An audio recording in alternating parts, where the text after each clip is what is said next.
dengan alamat pemilu2024.kpu.go.id yang beralamat server di Xinjiang, Taobao, China itu. Ini yang beroperasi, itu bukan Sirekap. Silahkan cek di Sirekap, itu namanya alamatnya di sirekapweb.kpu.go.id. Itu tidak berfungsi dan itulah yang beralamat di Singapura. Masuknya suara itu diatur. Sudah masuk tapi belum masuk ke rekap. Kenapa? Dia mempertahankan yang 02 tinggi dulu, dimasukkan dulu. Lalu yang 01 atau 03 ini ditahan dulu. Angka 1 TPS itu bisa menambahkan angka pada 02 136.118. KPU jelas terlibat, iya.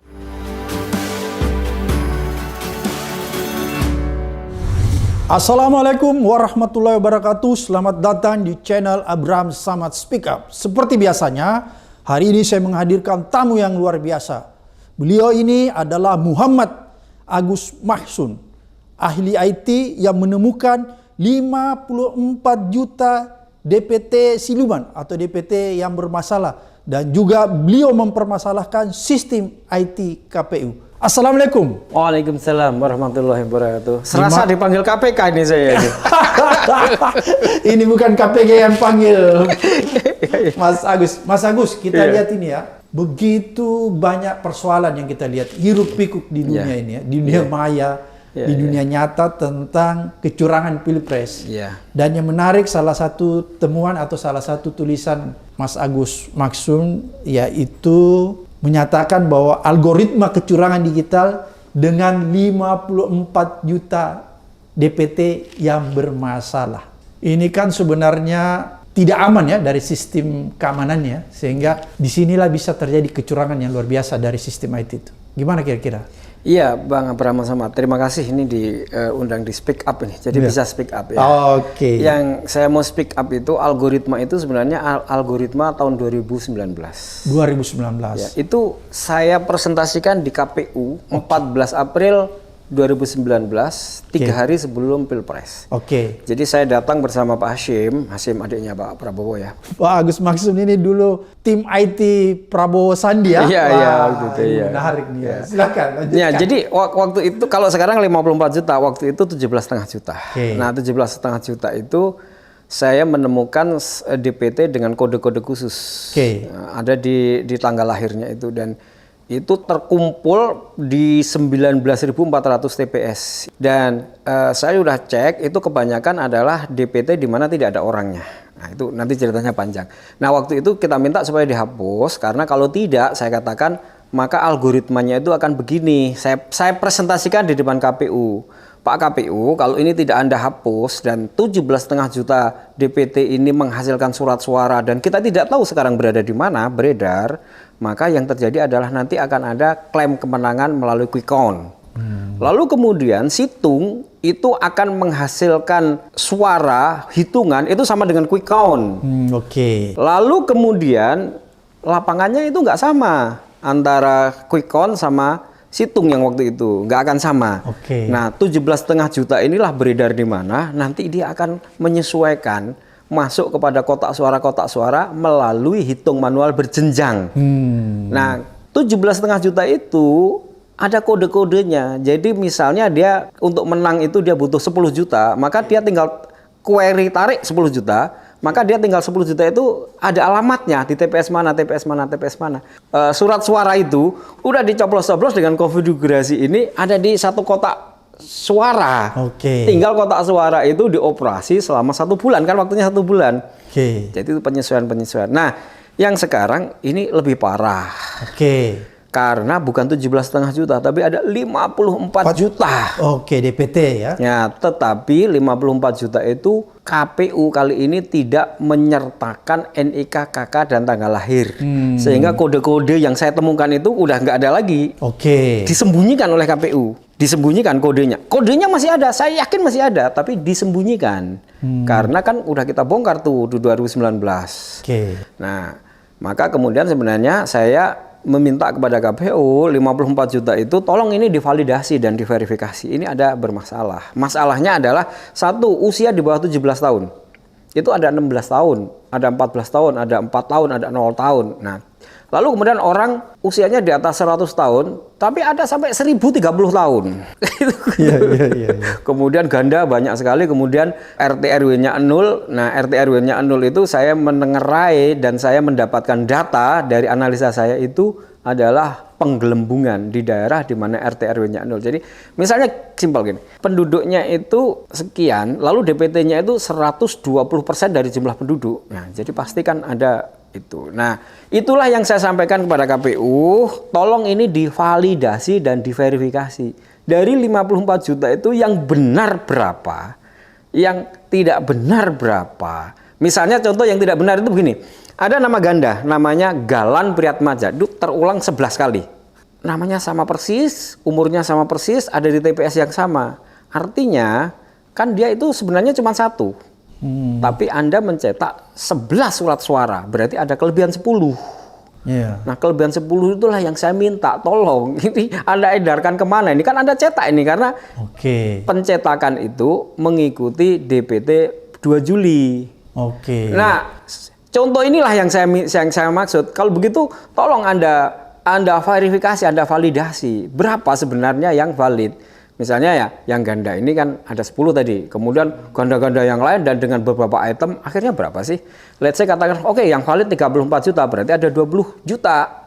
Oke, berarti DPT-nya tolong dong dikurangi dari 204 juta, coba menjadi 184 juta. Lalu 20 juta surat suara yang Anda cetak itu, jangan Anda edarkan.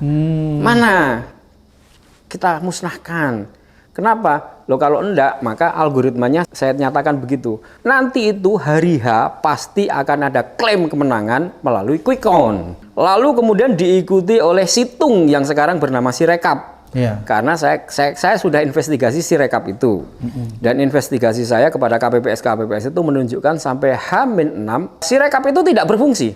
Oke, jadi Sirekapnya belum berfungsi. Tidak berfungsi. Nah, itu panjang ceritanya. Kenapa tidak berfungsi? Satu, saya melakukan investigasi dan kemudian KPPS itu mencoba itu dia aplikasinya berbentuk APK. APK itu aplikasi yang tidak siap. Kalau sudah siap itu kan mestinya ada di Play Store atau di Apple Store atau PWA kan gitu. Ada APK. Yang kedua, ketika mereka mencoba errornya banyak sekali.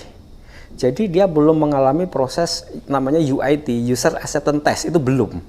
Sehingga kemudian saya berkesimpulan, ini kalau Sirekap di hari H menghasilkan angka, pasti dia angka simulasi. Saya sampaikan begitu. Di podcast tanggal 13. Nah, simulasinya itu pasti mengikuti quick count. Nah, yang terjadi adalah Sirekap memang tidak berfungsi akhirnya. Yang berfungsi itu situng 2019 difungsikan sebagai Sirekap dengan alamat pemilu2024.kpu.go.id yang beralamat server di Xinjiang, Taobao, China itu. Jadi ini yang beroperasi itu bukan Sirekap tapi situng 2019. Tapi orang kemudian menyebutnya Sirekap. Kalau mau tahu silahkan cek di Sirekap, itu namanya alamatnya di sirekapweb.kpu.go.id. Itu tidak berfungsi dan itulah yang beralamat di Singapura. Yang servernya ada di Alibaba juga Singapura tapi data centernya. Tapi yang situng difungsikan sebagai Sirekap beralamat di pemilu2024.kpu.go.id, itulah yang berfungsi. Yang itu beralamat di China itu, di Taobao, perusahaan yang namanya Taobao. Itu anak perusahaan grupnya Alibaba, miliknya Jack Ma. Nah, kita kan tahu Jack Ma itu direkrut oleh Pak Jokowi sebagai penasihat e-commerce. Saya kira kita semua tahu kan gitu. Nah, ini kan yang menggegerkan juga ini. Oh, kenapa kok bisa pakai server yang ada di China? Padahal ada peraturan kalau webnya pemerintah ya, atau BUMN atau lembaga-lembaga negara itu nggak boleh, harus di Indonesia. Karena di Indonesia juga sudah ada data center dan cloud service yang kelasnya itu sudah kelas tertinggi dunia, sekelas Google lah, namanya Tier 4. Jadi sudah sangat memadai, nggak ada alasan dia menggunakan di sana gitu. Itu. Jadi kalau menurut Bung Maksum, apa sebabnya sehingga dia menggunakan server di Cina? Satu, kemungkinan karena algoritma di situ. Algoritma di situ tadi kan ada quick count. Lalu di sini ada Sirekap. Nah, Sirekap ini harus ada sebuah software atau ada sebuah baris kode atau ada sebuah semacam skrip gitu ya, kalau orang IT menyebut, yang di situ bisa digunakan untuk melakukan otak-atik angka. Sehingga otak-atik angka ini itu kemudian akan sama dengan quick count. Jadi quick count-nya misalnya 57, 58. Maka si rekap ini akan menghasilkan berapapun angka masuk itu kemudian akan menghasilkan persentase sama. Jadi misalnya ini menjelaskan misalnya desainnya itu harusnya KPU itu dia mengunci setiap TPS itu 306. Kenapa? Karena kan aturan di Undang-Undang 7 tahun 2017 dan PKPU itu kan satu TPS maksimal 300, DPT-nya plus 2% berarti 306. Artinya seharusnya dia memberitahukan kepada developer, itu kamu kunci itu 306 gitu kan. Sehingga kemudian tidak akan ada orang yang bisa memasukkan angka melebihi itu. Itu harus menjadi syarat utama karena ini bagian dari undang-undang. Lalu untuk kemudian bisa sama dengan quick count itu, maka kemudian ini tidak dikunci. Nah itulah yang kami waktu itu saya atas nama Timnas, Direktorat Pengamanan dan Pengawalan itu datang supaya ini dikalibrasi. Kalibrasi itu sebenarnya kayak timbangan di pasar itu di Tera gitu loh. Kita coba sih nimbang, kita coba sih entry 10 TPS, gimana? Hitungannya bener nggak? Kita coba TPS itu kita entry melebihi 306, bisa apa enggak? Nah itu kan ditolak. Nah sekarang kenapa kok di Cina? Ya pertama mungkin memberikan keleluasaan kepada intruder untuk masuk. Jadi Bung Refli Harun menyebutnya sebagai invited intruder atau penyusup yang diundang, yang diizinkan masuk. Sehingga dia leluasa mengotak-atik data, dan otak-atik datanya itu terbukti TPS itu bisa melampaui 306 itu. Kita temukan banyak angka, dan itu tadi saya menemukan angka satu TPS itu bisa menambahkan angka pada 02 itu 136.118. 136.118 itu ditambahkan pada 02. Artinya itu akan menambahkan persentase ya pada 02 itu tinggi sekali kan? Tinggi sekali, dan itu berarti untuk apa? Untuk mendukung sama seperti quick count kan gitu. Jadi artinya, dan itu terjadi di tanggal 15. Kita nggak tahu catatnya masuknya tanggal 14 kali ya. Nah, tapi saya melihatnya itu mencatatnya di tanggal 15 melihatnya. Ya simpel aja, kalau berarti algoritma itu sebenarnya berarti 02 itu ketinggalan mestinya. Iya kan? Untuk kemudian dia bisa mengejar sampai setinggi itu, maka si algoritma robot atau script atau apa software yang dipasang di dalamnya itu menghasilkan angka 136.118 hanya untuk satu TPS kan gitu. Itu dia. Nah itu jadi algoritma itu sebenarnya menjelaskan itu, menjelaskan quick count, lalu kemudian si rekap itu kemudian dia nanti mengquery angka suara itu berapa. Nah katakanlah nanti sampai berapa itu kan akan ketahuan dia kebutuhan angka untuk memenangkan ini sesuai dengan quick count itu berapa, dia ngambil dari mana. Nah ngambil dari mana itulah ngambil dari DPT yang bermasalah itu tadi. Tadi yang menarik kan Bu Maksun katakan harusnya kan dikunci itu TPS 306 ya. Tapi itu kan ternyata tidak, sehingga ada penggelembungan suara, tidak sesuai dengan jumlah di TPS itu. Sebenarnya kan begitu kuncinya kan? Betul. Itu kunci di situ tuh. Kunci sekali. Sehingga suara paslon 2 itu bisa tiba-tiba melunjak sesuai dengan kebutuhan quick count. Ya, kebutuhan untuk sama dengan quick count. Kira-kira apakah ini memang sudah dirancang sedemikian awal melalui IT yang ada di KPU juga supaya dia kelihatannya tervalidasi dengan baik? Sekarang saya harus mengatakan itu sengaja. Dan by design. Sebab apa? Peristiwa 2019 dan dulu berarti kecurangannya ini disengaja ya? By design, sudah saya harus mengatakan bahwa itu by design. Kenapa? Pengalaman 2019 tidak dijadikan pelajaran. Pertama. Yang kedua, saya kan sudah datang dengan surat resmi atas nama Direktorat Pengamanan dan Pengawalan Suara mengingatkan ini. Saya datang ke KPU dengan surat resmi dan mengingatkan hal ini untuk minta dikalibrasi dan diberi namanya sertifikat pengamanan. Oke. Dalam istilah IT itu ISO 27001. Tapi maksud saya itu gampangannya itu kalibrasi tera. Itu tadi loh dicoba, kemudian kita masukkan. Itu tidak digubris sama KPU. Sama KPU.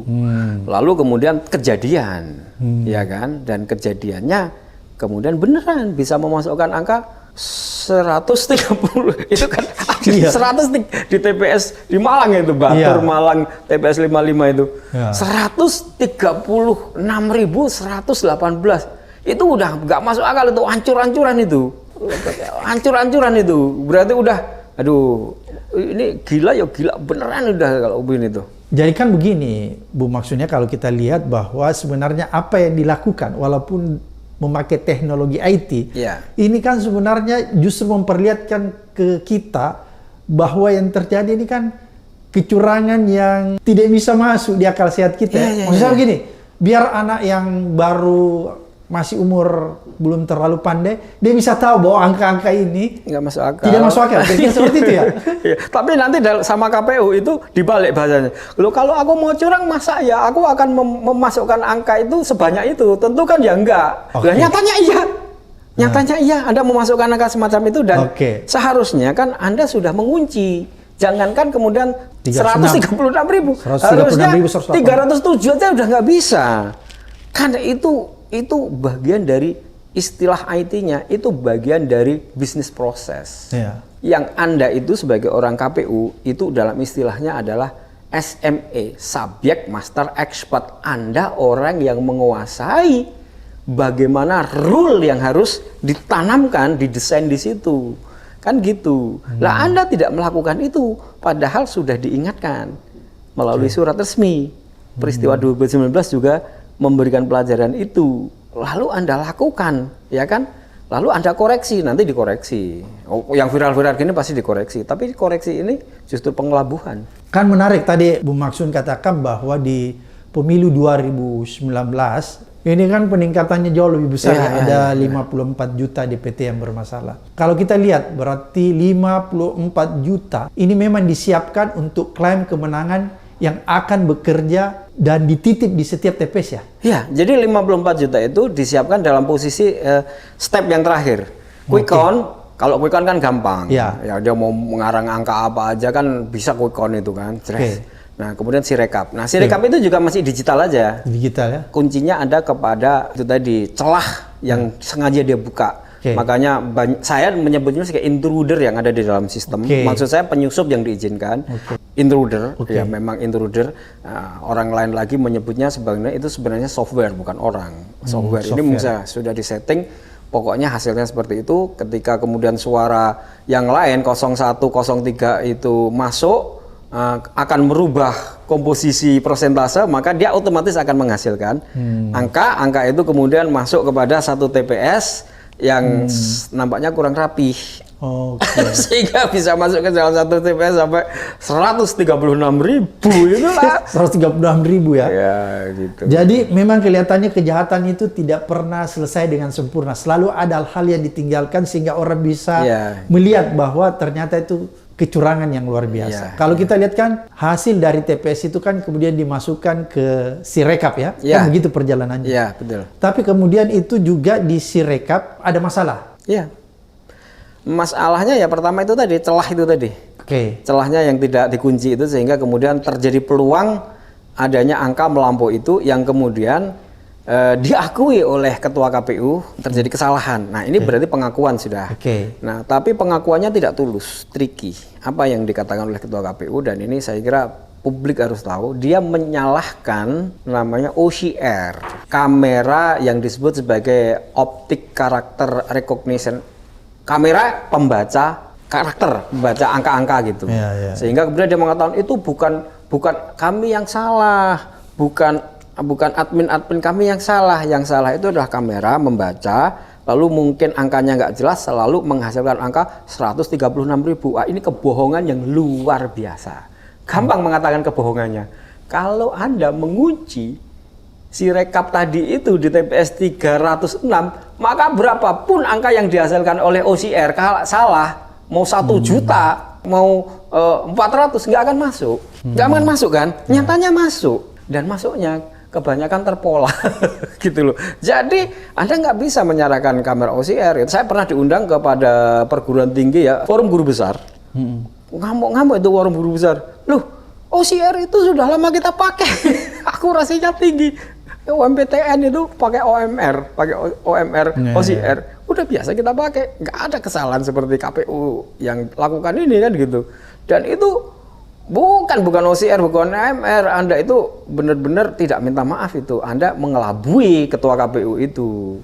Nah, seolah-olah yang disalahkan kamera atau teknologi. Padahal di desainnya Anda memang membuat celah untuk angka yang dihasilkan oleh software itu besar itu masuk. Lalu kemudian Anda menyalahkan kamera OCR kan gitu. Oke, kalau begitu Bu Maksud ingin katakan bahwa kalau kita lihat dari kronologi ya, modus terjadinya kecurangan baik di dalam sistem IT ini bisa disimpulkan bahwa sebenarnya kecurangan ini dilakukan oleh KPU sendiri ya? Iya, kesengajaan. Ya, mungkin bukan sendirilah KPU sendiri. Oh, bukan sendiri. KPU jelas terlibat, iya, karena dalam proses desain aplikasi itu dia disebut sebagai SME, Subject Master Expert. Narasumber dari developer mendevelop aplikasinya itu KPU. Kan dia tanya, oke KPU, aku mendesain aplikasi seperti yang kamu mau. Kamu mau aplikasi itu seperti apa? Kan sumbernya KPU. Ya. Jadi dia pasti terlibat.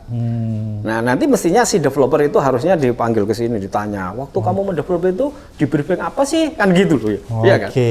Harusnya kan begitu. Berarti developernya memang udah di briefing ya bahwa kamu buat semacam seperti begini supaya memang bisa dikondisikan seperti gitu kira-kira ya.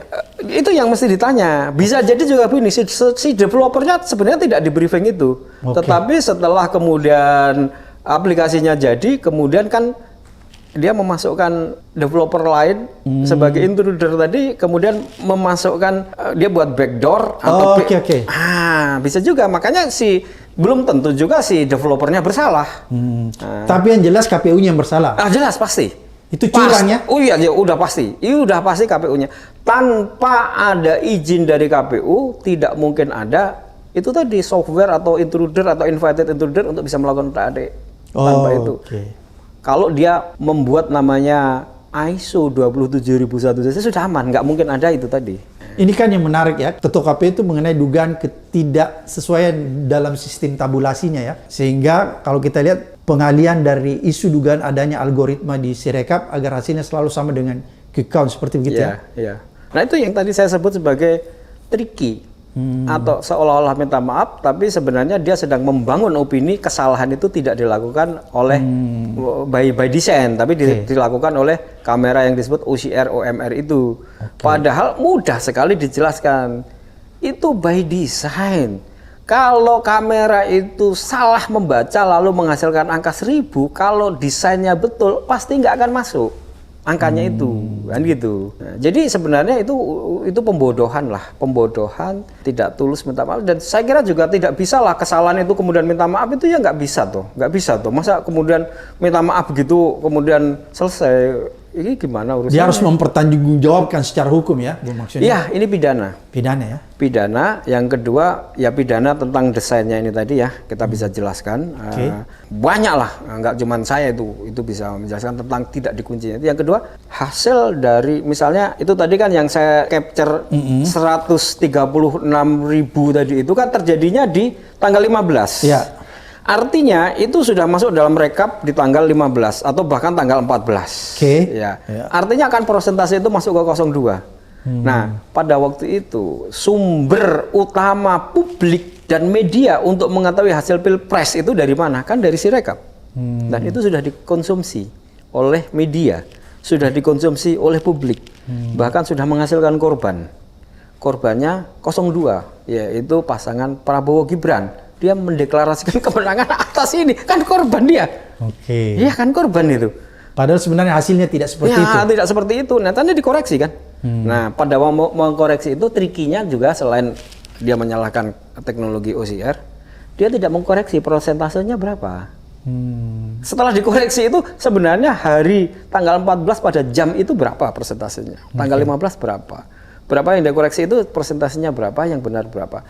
Dan juga seharusnya itu tidak boleh dikoreksi menurut saya. Nggak boleh. Jadi ya biarkan seperti itu. Lalu kemudian dia harus membuat namanya sirekap perbaikan satu.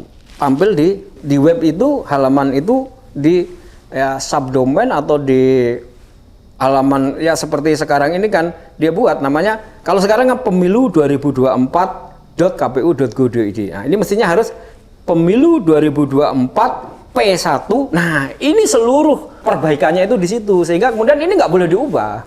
Ini nggak boleh diubah. Tetap ini barang bukti. Nggak boleh diubah. Nah, yang ini perbaikannya. Oke. Ya, harusnya begitu. Terus menurut Bung Maksud, selain itu modus lain terjadinya kecurangan dari segi IT ini seperti apa lagi? Nah, selain yang itu tadi, dia juga ini saya juga punya tim seorang auditor. Oke. Wah, dia sangat cermat sekali. Apa yang dia report kepada saya itu adalah masuknya suara itu diatur. Masuknya sudah masuk tapi belum masuk ke rekap. Oke. Nah, kenapa? Dia mempertahankan yang 02 tinggi dulu, dimasukkan dulu. Lalu yang 01 atau 03 ini ditahan dulu. Oke. Sehingga muncul rekap. Misalnya begini. Ada satu desa di Kecamatan Bambang Lipuro, Bantul, itu 41 TPS. Oke. Data masuk itu baru 21, tapi rekapnya sudah 30. Jadi ada 9 masih kosong, tapi di hasil rekapnya sudah ada. Itu satu contoh. Jadi mengatur entry-nya data. Nah, lalu kemudian data-data masuk di mana 01 itu tinggi, sudah masuk tapi tidak masuk rekap, ditahan terus. Oh, dia tertahan di pintu ditahan ya? terus. Oke. Nah, itu saya bilang kemudian membenarkan tesis saya. Tuh lihat tuh, nanti kalau sudah sampai 70-an% pasti akan terhenti itu. Si rekap itu. Kenapa? Karena yang dia tahan-tahan ini harus di engineering ini. Nah, benar kan sekarang udah mencapai 70% kan dihentikan sementara. Iya. Nah, itu saya bilang penyesuaian. Itu yang saya membuat artikel, saya bilang penghentian operasional Sirekap itu bukan karena pindah server seperti ada yang viral menulis itu. Enggak. Yeah. Karena saya cek servernya masih tetap ada di Xinjiang Taobao, enggak berubah. Jadi servernya masih tetap sama ya? Tetap sampai sekarang masih ada di Xinjiang Taobao, China, yang miliknya Alibaba Cloud itu masih tetap ada, tidak berubah. Saya lebih mengkhawatirkan itu adalah penyesuaian dari report tim auditor yang saya punya itu detail sekali. Dia tuh mencatat masuknya jam berapa, menit ke berapa, kemudian masuk ke rekapnya untuk jadi si rekap menjadi rekap muncul angkanya itu berapa hari kemudian jam berapa dan TPS yang mana. Nah, TPS yang mana itu yang 02-nya tinggi atau untuk menyesuaikan itu gitu loh. Nah, jadi selain pola di mana kemudian dia menambah-nambah di luar kewajaran, mengatur juga. Nah, sekarang pada posisi 70% agak lambat karena terjadi proses penyesuaian yang juga selain penyesuaian digital sedang terjadi proses penyesuaian di lapangan. Di mana 54 juta DPT tadi yang tidak terverifikasi tadi kita nggak tahu menghasilkan berapa puluh juta surat suara beredar di luar TPS. Dan itulah sekarang proses masuk ke hitung manual berjenjang itu. Maka sekarang kita lihat hari-hari ini kita menerima video banyak sekali terjadi pertengkaran antara penjaga-penjaga kotak suara itu dengan entah siapa gitu ya, yang bertengkar karena kemudian suaranya berubah-ubah, kotaknya hasilnya rekapnya berubah-ubah gitu. Itu banyak sekali itu terjadi di Lombok, terjadi di Kertosono, terjadi di mana reportnya banyak sekali. Nah, itu proses penyesuaian memanfaatkan itu tadi hasil dari 54 juta yang kita tidak tahu berapa. Nah, itu kan menghasilkan surat suara yang itu kan ada di luar TPS itu. Nah, sekarang proses masuk. Jadi siluman ya itu tadi. Iya, siluman. Jadi itu proses masuknya gini. Dari report jangan dulu. DPT 54 juta itu sebenarnya memang sengaja diciptakan ya? Sengaja diciptakan. Lalu kodenya ditutup. Makanya itu DPT tidak ada NIK, tidak KK, tidak ada tanggal lahir. Ini sengaja diciptakan untuk melakukan manipulasi suara. Iya, untuk penyesuaian akhir di lapangan ini. Oke. Quick count, Sirekap ini urusan digital itu tadi udah kebongkar kan gitu. 2019 sebenarnya juga sudah kebongkar, tetapi kan kita menganggap itu kesalahan-kesalahan input kan gitu. Nah, tapi di tahun 2024 ini banyak sekali sehingga kemudian orang itu bisa menemukan pola. Nah, jadi kan pola yang algoritma yang saya buat itu sekarang ditemukan oleh banyak sekali orang. Bahkan emak-emak juga menemukan, kemudian membuat pola. Kenapa? Karena kan dia temukan ini, terus kemudian dia tabelkan. Setelah ditabelkan, kemudian dia punya satu pola kan. Polanya begini. Nah, kembali kepada polanya akhirnya sama, yaitu mempertahankan hasilnya sama dengan quick count lah, kira-kira gitulah polanya itu. Berarti didesain ya sejak dari awal. Ya, didesain. Terus bentuk kecurangan yang lainnya lagi yang menggunakan sistem teknologi, kalau menurut Bung Maksud apalagi itu? Ya, saya kira itulah intinya di situ, di mana kemudian teknologi ini dijadikan sebagai alat untuk kemudian, kan gini, satu-satunya cara informasi untuk mengetahui hasil pilpres sekarang kan Sirekap, ya kan? Suka apa nggak suka? Suka nggak suka, kita udah tahu bahwa itu salah, itu adalah Sirekap. Yang hitung manual berjenjang kan belum keluar hasilnya, nggak bisa di refer, nggak bisa dibaca, nggak bisa diketahui.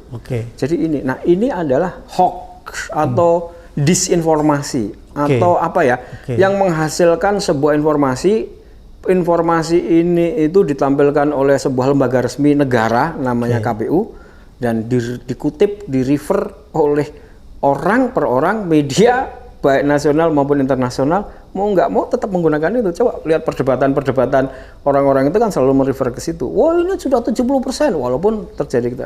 Yang kedua, nanti penyempurnaannya adalah yang satu TPS itu 136.000, yang macam-macam itu kan pada akhirnya itu kan dikoreksi.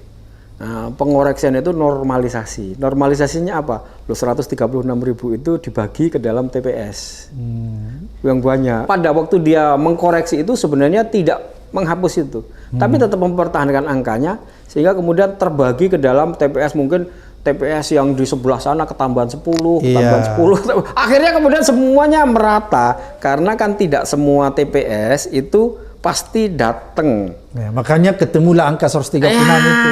Itu nanti jadi TPS-nya yang ditambahkan. Iya. Angkanya tetap.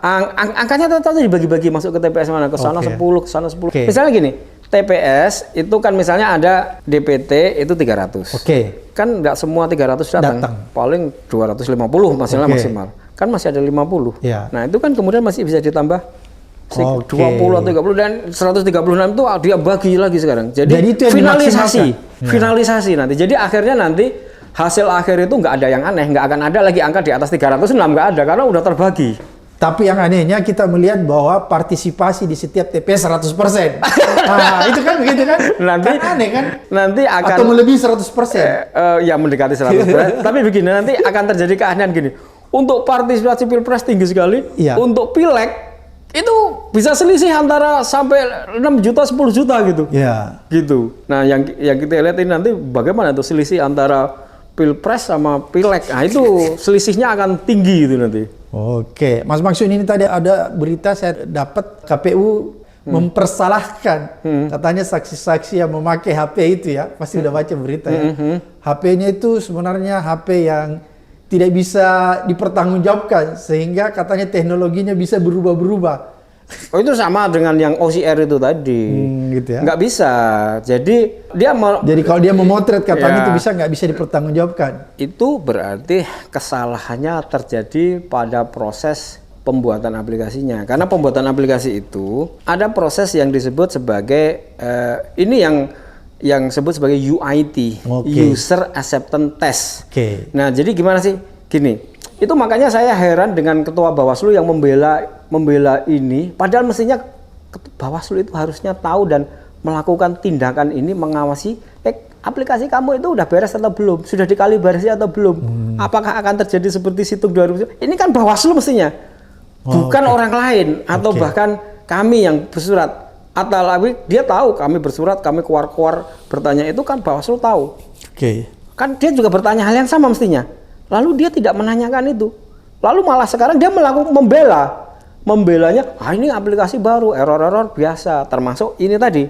Itu tidak bisa ditolerir, kalimat ini sama sekali tidak bisa ditolerir. Kenapa? Karena ada step aplikasi sebelum di launching itu gini, namanya alpha testing.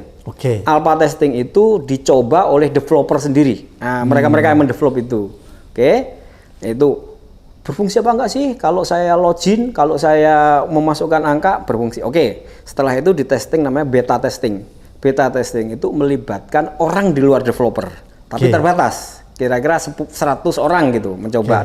Nah, pada saat percobaan itu pasti akan menemukan error atau orang menyebutnya sebagai bug.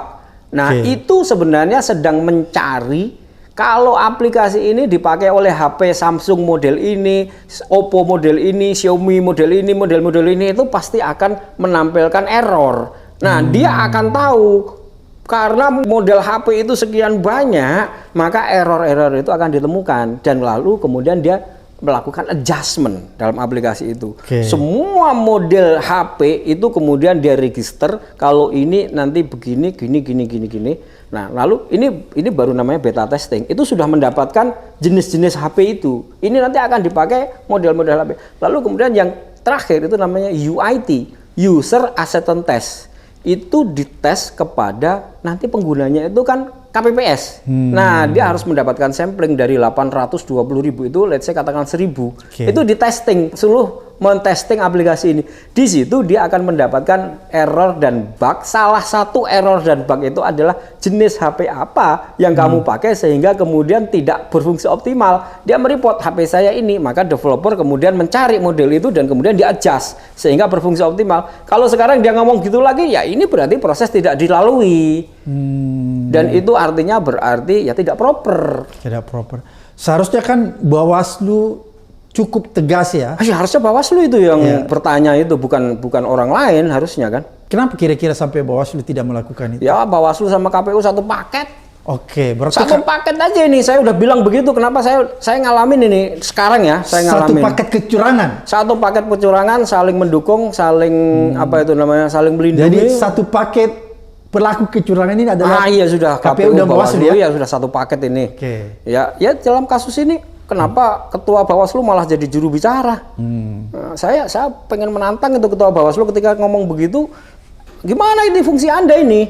Ya tentang soal ini yang pertama itu. Yang kedua ini soal 54 juta itu ini disidangkan di Semarang oleh Bawaslu. Lalu saya menjadi saksi di sana. Nah, ini aneh ben ajaib Bang Samad begini. Perdebatan di sana itu adalah si KPU Jawa Tengah itu menduga ini bukan DPT 2 Juli tapi ini DPS masihan kan gitu. Sehingga kemudian dia menolak bahwa adanya ganda, adanya ini. Lalu DPT 2 Juli pasti udah bersih kan gitu. Lalu disidangkanlah di sana. Saya dihadirkan sebagai saksi. Nah, di dalam keterangan saya jelaskan bahwa itu adalah DPT 2 Juli. Ini DPT-nya saya bawa. Tapi dia berasumsi itu DPS. Ya? Lalu kemudian untuk membuktikan itu, maka saya minta waktu untuk menampilkan DPT 2 Juli yang saya terima dari KPU itu asli itu untuk saya tampilkan. Setuju. Nah, pada waktu proses saya mau menampilkan itu disabot sama ketua KPUD itu. Jadi kabel HDMI yang mestinya masuk ke saya diambil, ditampilkan data dari ketua KPUD. Lalu dia menampilkan data, saya suruh mengomentari. Ya kan gitu. Saya nggak mau komentar sebenarnya karena dia ingin mengatakan 500.000 DPT yang ditampilkan itu, yang dimasalahkan itu, dia tanya apakah ini DPT KPU, dia bilang kan gitu. Oh itu salinannya, saya bilang. Nah lalu dia bilang berarti ini bukan DPT salinan. Sebentar saya bilang salinan itu berasal dari DPT asli ini. Nah sekarang saya tampilkan dan itu nggak boleh. Lalu kemudian dibela oleh Bawaslu sebagai majelis hakim. Wah itu saya sudah langsung berkesimpulan, wah ini cari kebenaran, ini mencari pembenaran ini. Majelis hakim bagaimana ini? Saya mau tampilkan ini supaya clear masalahnya bahwa ini tuh DPT. Sampai akhir saya tidak boleh menampilkan itu. Sehingga sidang masih berasumsi bahwa itu adalah bukan DPT gitu loh. Gitu. Nah, lalu saya marah-marah betul. Kenapa? Loh, kan ini waktunya saya menampilkan gitu loh. Ini soal menjadi clear kan gitu. Itu terus-menerus ditolak. Nah, waktu kemudian keluar dari sidang itu, ketua KPUD-nya itu menemui saya, kita ngobrol-ngobrol, ya ini kan strategi, katanya begitu. Supaya kemudian itu nggak tampil kan gitu. Kalau tampil kan kemudian clear urusannya. Terbongkar. Iya. Ini kan badut-badutan betul gitu. Badut-badutan yang kalau begini kan, sidang-sidangnya ini sudah. Dan pada waktu saya mau menampilkan itu, yang paling keras menolak itu Bawaslu-nya. Melindungi KPU. Jadi ini kan fenomena yang saya sebut sebagai sudah satu paket tuh, yang dalam konteks Sirekap ya ini ketua Bawaslu-nya sendiri ya kan, yang di Semarang ini udah jelas ini dalam sidang Itu kan gitu. Berarti KPU dan Bawaslu satu paket Satu kejahatannya? paket ini sudah badut-badutan ini. Oke. Mas Maksun, kalau menurut Anda waktu awal ya, ketika quick count muncul, itu kan sebenarnya Anda juga tahu sebenarnya karena Anda punya aplikasi ya, yang bisa mencocokkan kan.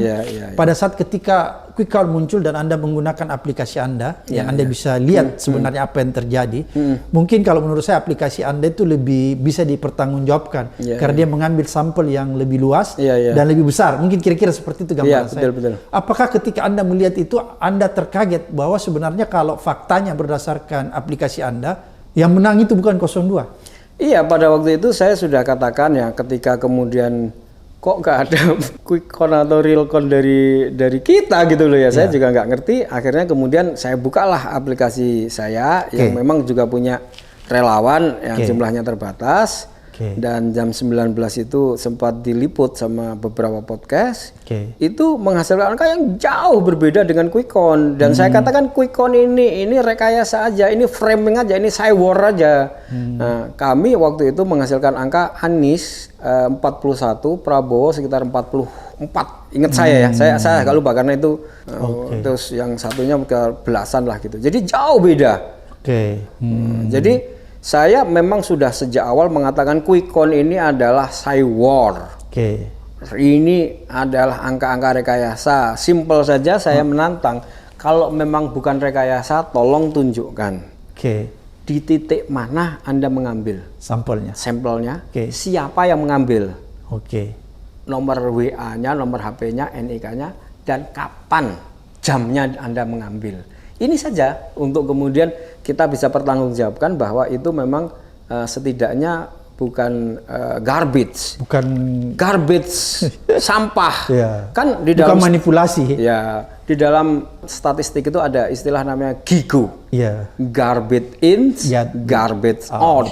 Nah, saya menyebutnya kalau Anda tidak bisa menunjukkan kepada saya titik mana Anda ambil, siapa yang mengambil, jam berapa mengambilnya, maka itu garbage, sampah. Maka hasilnya juga pasti sampah. Itu yang pertama. Yang kedua, itu quick count kan ya butuh uang.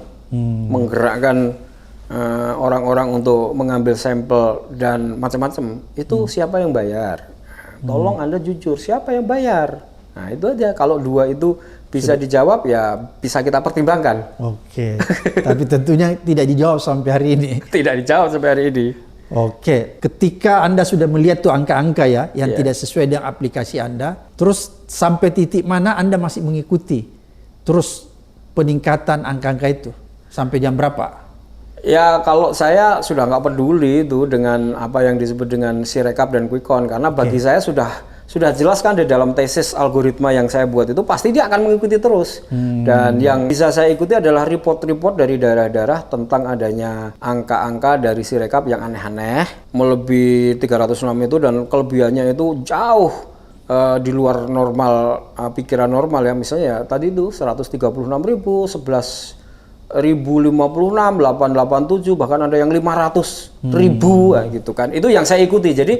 Jadi menurut saya nggak logis, nggak masuk akal, dan bukan orang waras kalau percaya dengan angka Sirekap itu, karena kan kita udah tahu kesalahannya. Berarti menurut Mas Maksun, Sirekap ini penipu ya? Penipu, udah jelas. Penipu udah jelas, dan menghasilkan angka yang disebut hoax oleh sebuah lembaga resmi, dan ini dikutip oleh media, dan inilah pidana. Ini sudah pidana ini. Dan harusnya memang dipidanakan, pidana pemilu. Dan berarti KPU-nya ini harus ditangkap ya? Iya. Karena dia melakukan kejahatan. Iya. Nah, saya sudah melaporkan sebagai pidana. Tapi seperti saya alami di 2019, laporan-laporan ini tidak diproses. Tapi pada saat itu Mas Maksun masih menjadi ahli IT-nya pasangan Prabowo Sandi. Iya, 2019 iyalah. 2019. Jadi tentunya Bung Maksun ini udah paham betul ini ya. Potensi-potensi kecurangan, pola-pola kecurangan, karena sudah mengikuti dari tahun 2019 sampai sekarang. Apakah modusnya agak mirip? Pola-polanya mirip? Bukan mirip, ya sama persis. Sama persis. Jadi gini, nah ini tadi saya udah jelaskan belum ya?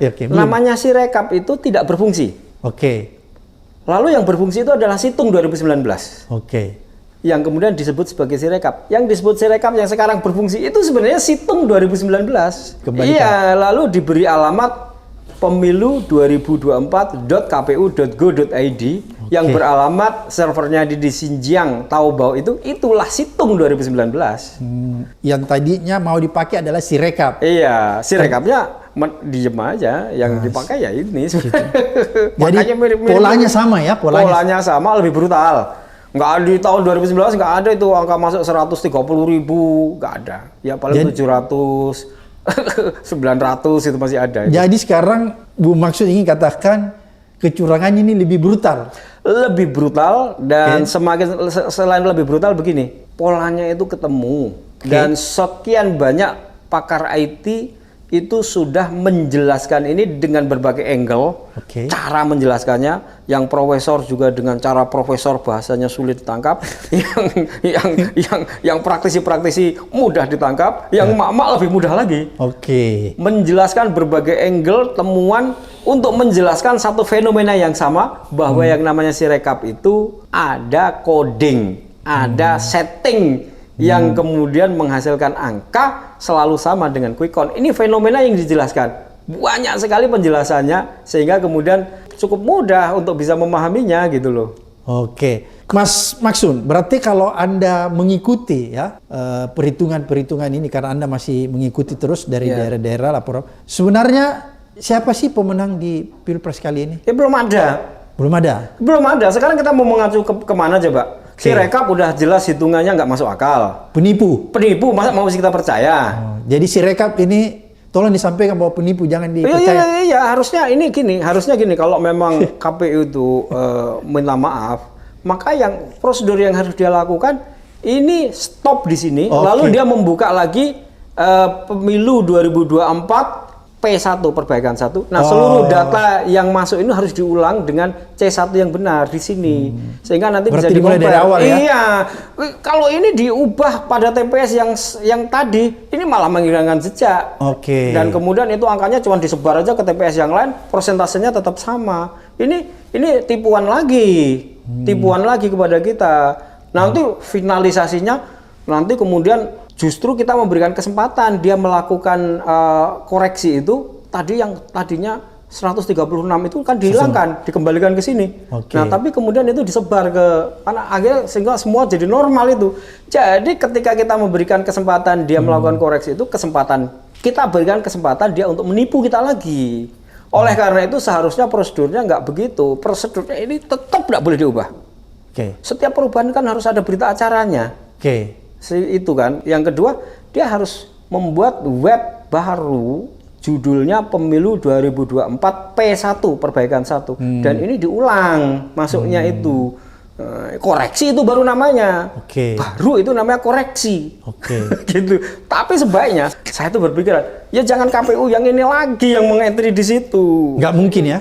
Kalau KPU ini sama saja ya, nggak mungkin bisa. KPU-nya udah sengaja membuat begitu, sudah membuat curang, sudah di pelindungnya Bawaslu yang harusnya mengawasi malah jadi pelindung. Jadi kita mau percaya pada siapa? Harusnya ya menurut saya nggak tahu ini siapa lembaga yang masih bisa kita percaya independen gitu untuk mengambil alih operasi ini. Ini KPU yang ini, komisioner ini, yang ini tuh udah nggak bisa kita percaya harusnya. Berarti kalau kita nggak bisa percaya, kita sudah tidak punya lagi sesuatu untuk bisa mempercayai hasilnya. Berarti kita harus tolak dong. Harus tolak pasti. Hasil harus ya. Harus tolak ya. Tolak. Ya, kalau masih ini dilanjutkan tolak. Karena kalau enggak ini nanti hanya akan kemudian tiba-tiba diumumkan. Udah, kalau sudah diumumkan siapa pemenangnya, kita protes semua, lalu kemudian narasinya begini. Oke, kalau begitu Anda masuk kepada MK. Itu jangan. Dijebak lagi kita di sana. Masuk lagi jebakan Batman kalau di MK sudah diamankan. Iya, harusnya ya ini tadi harus ada yang ngambil alih. Idenya menurut saya, semua peserta pemilu itu partai sama pasangan capres mengambil alih. Harusnya ya.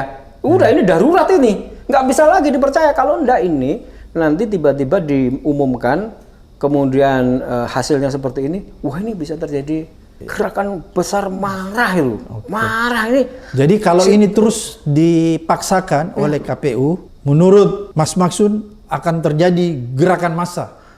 Nah, ini kan udah kita lihat tuh, kiai ulama di Jawa Timur, kiai ulama di mana, pasangan mana, mana-mana sudah melakukan penolakan itu, konsolidasinya begitu dia umumkan Wah, Jadi itu makanya saya berharap ini jangan biarkan itu. Ambil alih menurut saya yang paling kan nggak mungkin diambil alih. Berarti kalau nggak mungkin diambil alih, hampir tidak mungkin, Bu, maksudnya saya katakan dalam kondisi seperti ini hampir tidak mungkin kita mengambil alih KPU ini.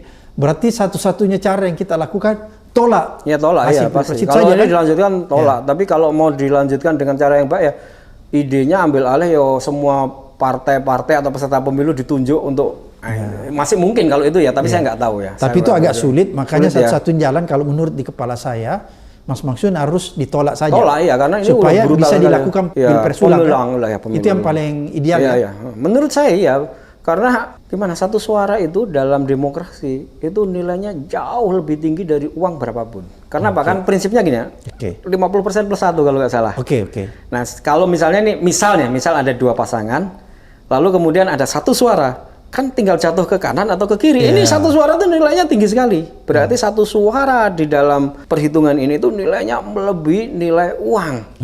Iya kan? Ya, atau dalam prinsipnya itu one person, one value, one vote, atau one man, one vote lah gampangannya gitu kan, ya kan?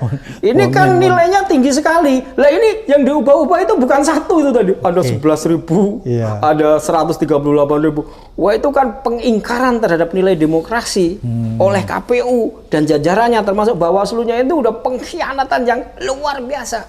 Kos pemilu ini tinggi sekali, bukan hanya kos money, kos sosialnya tinggi sekali. Luar biasa. Kok bisa dia mengotak-atik angka itu gitu loh? Kan otak-atiknya sudah sengaja sekarang, udah nggak bisa lagi mengelak itu. Jadi ini sebenarnya sudah pidana yang luar biasa. Harusnya ya udah ditangkap itu KPU dan itunya, sehingga kemudian dipindahkan kepada orang yang bisa dipercaya. Terima kasih Bu Maksun atas informasi yang sangat berharga. Mudah-mudahan informasi yang Bu Maksun sampaikan ini membuat masyarakat tercerahkan, mendapatkan sebuah kebenaran sehingga mereka mau bergerak untuk melawan kecurangan Pilpres ini. Bukan sekedar melawan, tapi menghentikan kecurangan ini agar supaya kita menghasilkan Pilpres dan pemilu yang jujur dan adil. Sampai ketemu di episode berikutnya di Abraham Samad Speak Up.